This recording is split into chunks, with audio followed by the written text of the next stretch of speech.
ভুক্তভোগী জনগোষ্ঠীর বক্তব্য হচ্ছে যে প্রতিবেশী দেশ থেকে একটা বাঁধ কেটে দেওয়ার কারণে তাদের ক্ষতিটা এত বেশি হয়েছে। সেটা আমরা দেখে গেলাম। এখন প্রতিবেশী দেশের সাথে এই বিষয়গুলো তো তুলতে হবে।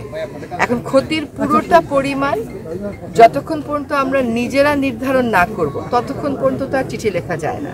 তো এখন সরকারি পর্যায়ে ক্ষতির পরিমাণটা নির্ণয় করা প্রায় শেষ পর্যায়ে চলে এসছে।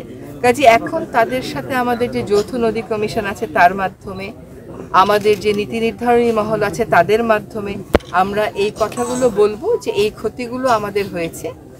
সব কিছু বাদ দিয়েও শুধু যদি মানবিক কারণে আমরা দেখি, তারপরেও কিন্তু দুইটা দেশের মধ্যে কতগুলো তথ্যের আদান প্রদান খুবই জরুরি।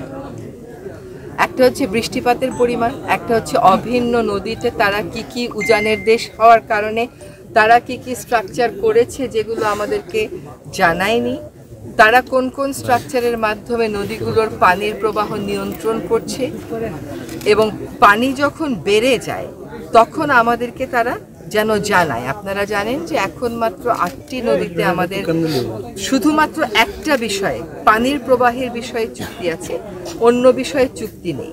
কিন্তু এগুলো যদি সব কথাও বাদ দেন, আমি কতটুকুন পানি পাই, উজান কতটুকুন পানি পাই, সবও যদি বাদ দিই, শুধুমাত্র মানবিক কারণে এই তথ্যগুলো তো অবশ্যই এক দেশ আরেক দেশকে জানাতে বাধ্য। যদি আপনি আন্তর্জাতিক আইনের কথা বলেন, যদি সৎ প্রতিবেশী সুলভ আচরণের কথা বলেন, তো আমরা সেই দাবিগুলো তথ্য উপাত্তের ভিত্তিতে এবার তুলব যে এই তথ্যগুলো আমাদের হাতে থাকলে এমনও হতে পারে যে বন্যার প্রকোপ হয়তো আমরা কমাতে পারতাম না, কিন্তু ক্ষয়ক্ষতি তো কমাতে পারতাম, মানুষগুলোকে তো বাঁচাতে পারতাম। তো এইটা সৎ প্রতিবেশী সুলভ তখনই হবে যখন এই তথ্যগুলোর ব্যাপারে আমরা একটা ঐক্যমতে আসতে পারবো। সময়টা শেষ হয়ে গেছে। সরকারি পর্যায়ে যদি কোনো নীরবতা থেকে থাকতো, যদি কোনো নিষ্ক্রিয়তা থেকে থাকতো, সেই দিনটা শেষ হয়ে গেছে। তবে একটা কথা সবাইকে মাথায় রাখতে হবে যে নদীর পানি কেবলমাত্র রাজনীতি না, এটা কূটনীতিও, এটা অর্থনীতিও। কাজে আমরা আমাদের মানুষের কথা, আমাদের মানুষের দুর্ভোগ, আমাদের মানুষের প্রত্যাশা, তাদের চাহিদা অনুযায়ী জানি উজানের দেশগুলোর সাথে কথা বলতে পারি, সেটা বুঝতেই কিন্তু আমার আজকে আসা। আমি তো পত্রপত্রিকা এগুলো সবই পড়ে ফেলছি, কিন্তু আসলে আমার পানি উন্নয়ন বোর্ড কোথায় কোন কাজটা তাড়াতাড়ি তা শুরু করা উচিত, জনগণের সেখানে মতামতটা কি, এইটা বুঝতেই আমি আজকে এসছি। আর উজানের দেশের সাথে, ভাটির দেশের ভারতের সাথে আমাদের এই সমস্যা কেবলমাত্র যে এই নদীর কেন্দ্রিক তা না, এটা কিন্তু প্রায় সকল নদী কেন্দ্রিক।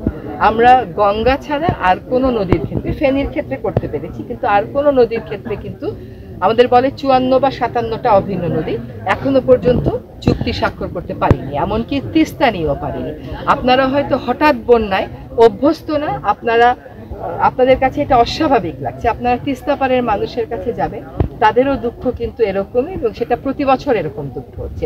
এটা তো প্রতি বছর চলতে পারে না। আমাদের সরকারের সর্বোচ্চ পর্যায় থেকে বলা হয়েছে যে আর কিছু না হোক অন্তত মানবিক কারণে দুইটা দেশকে এক জায়গায় এসে এই নদীর পানি ব্যবস্থাপনা এবং দুর্যোগ ব্যবস্থাপনার বিষয়ে সিদ্ধান্ত নিতে হবে।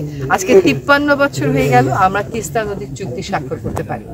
চুক্তি যদি পানি ভাগাভাগি স্বাক্ষর হয়, পরে হয়, কম হয়, সেটা আরেক বিবাদ, কিন্তু আমার দেশের মানুষকে তো আগে বাঁচাতে হবে। সেই দাবিটা তো প্রতিবেশী রাষ্ট্র কখনো অস্বীকার করতে পারে না। সেই জায়গাতে আমরা কোন তথ্যগুলো চাইবো, কিভাবে আলোচনা শুরু করব, আমাদের মোটামুটি একটা রূপরেখা প্রস্তুত করেছি। আপনাদের সাথে আজকে কথা বলে ওটা চূড়ান্ত।